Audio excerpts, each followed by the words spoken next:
Julius भाई, आपको खुद यकीन आ रहा है कि ये अवार्ड आपको मिल चुका? कितनी मेहनत हुई इसके लिए?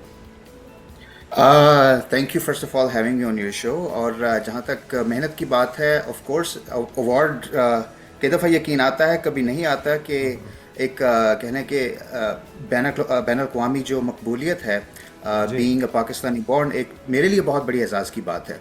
और it's telly award is like the Oscar of the streaming platforms, जैसे आपके नेटफ्लिक्स हो गया, या आपके जी। डिज्नी प्लस, हुलू हो गया, या जो आपके HBO मैक्स हैं, उनका बेसिकली ऑस्कर कहा जाता है, जिसमें जो कंपनीज हैं या जो इंडिविजुअल्स हैं, वो अपने आप को मतलब एक अपनी जो वैल्यू है to that level of Hollywood, वो दिखा सकते हैं कि या दिखाते हैं कि किस लेवल पर वो दुनिया में अपना काम दिखा सकते हैं।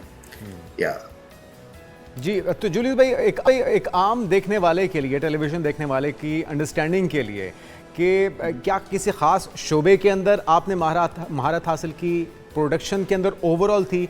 कौन सा शोबा था जिसके अंदर आपने अपना लोहा मनवाया, अपनी सलाहियतों का लोहा मनवाया? जी, मैंने अपनी जो कैटेगरी थी जिसमें ये सबमिशन की गई थी, वो थी सिनेमाटोग्राफी। सिनेमाटोग्राफी को अगर हम पाकिस्तान की ज़ुबान में कहें तो उसको DOP कहा जाता है, डायरेक्टर ओके। फोटोग्राफी। तो अमेरिका में यूजुअली खाली कैमरा वर्क या एंगल्स को नहीं देखा जाता, यहाँ पे लाइटिंग और कलर ग्रेडिंग को देखा जाता है, जो सिनेमाटोग्राफर या DOP की जिम्मेदारी होती है।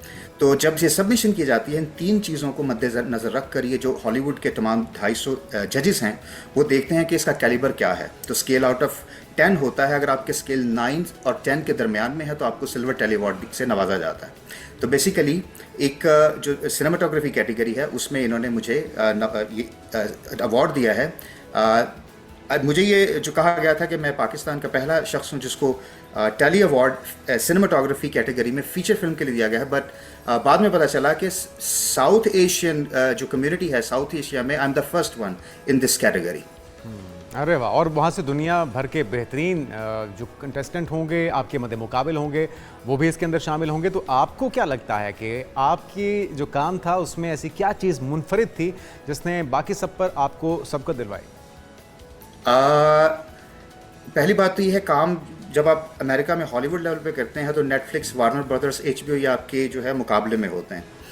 जहाँ तक बात रही कहने के, जो ज़्यादा जो मेरे काम की उनको जो सराहा गया है, वो है camera work angles, choosing the lenses, और जो लाइटिंग की है, that was the most emphasised in that. अगर आप उसको इसके ट्रेलर वगैरह को आप देखेंगे, you will have an idea how it is. बिल्कुल। और ये इसमें महारत आपने खुद से हासिल की, यकीनी तौर पे आपकी मेहनत तो इसमें डेफिनेटली होगी। आपने ये काम कहाँ से सीखा?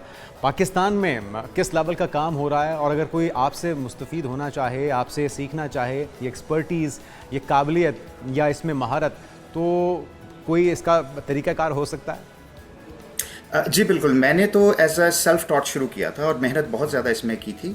और फिर अमेरिका में जब मैं आया से काफ़ी साल पहले, तो अच्छे जो टीचर्स हैं यहाँ पे, जो उस्ताद हैं हॉलीवुड में, उनके ज़ेरे साया सीखने को मिला। उनसे क्वेश्चंस थे बहुत सारे, सीखे, फिर हज़ारों घंटे लगा कर प्रैक्टिस की, बुक्स पढ़ी।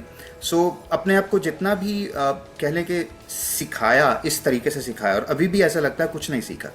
सो अभी भी कह लें कि मैदान खाली है जिसमें भी दौड़ बाकी है। बिल्कुल सही बात है। अच्छा, AI का इस्तेमाल बहुत ज़्यादा हो चुका है, बहुत से शोबों को AI खाता भी जा रहा है, जॉब्स भी हथियाता जा रहा है, लेकिन इससे इनोवेशन भी आ रही है, इसमें बेहतरी भी आ रही है, वक्त की इसमें बचत भी हो रही है। तो आपके ख्याल से AI के आने से चीज़ें आसान हो गई हैं, उसमें मज़ीद काम में निखार आ रहा है, या फिर आपको लगता है कि कहीं ना कहीं एक बड़ा चैलेंज बन के सामने आया है ये? देखें, AI से जहाँ तक अमेरिकन इंडस्ट्री जो हॉलीवुड है, उसमें थोड़ा सा तो एक इशू था पहले कि हमारी जो एक्टर्स थे वो समझते थे कि हमारी नौकरी चली गई, जो प्रोडक्शन के लोग थे समझते थे एडिट तो ये सारी AI कर लेगी। लेकिन वक्त के साथ एक चीज़ का ये सामने आया है कि AI अभी तक उस लेवल पर नहीं पहुंची कि एक्यूरेटली आपकी एक लॉन्ग फॉर्म कंटेंट जो होता है, कुछ मिनट या फीचर फिल्म्स को ये काम नहीं उस तरह से कर सकती। और हॉलीवुड में बहुत सारी ऐसे जो बड़े बड़े डायरेक्टर्स हैं, प्रोड्यूसर्स हैं, उन्होंने ये फैसला किया कि हम अपने एक्टर्स, अपने जो कास्ट एंड क्रू है, उनका इस्तेमाल वैसे ही रखेंगे, लेकिन कुछ ग्राफिक्स वर्क्स के लिए फ़िलहाल हम AI का यूज़ करेंगे, जिसमें हमारा काम, जहाँ पे ग्राफिक डिज़ाइनर या एक 3D एनिमेटर जो था वो 10 महीने लगाता था, वहाँ पर AI की मदद से चंद हफ्ते लगेंगे। सो इस जो एक कैटेगरी है इस डिपार्टमेंट में, उसमें इसको अभी तक फ़िलहाल इन्होंने इसको लिमिटेड किया है।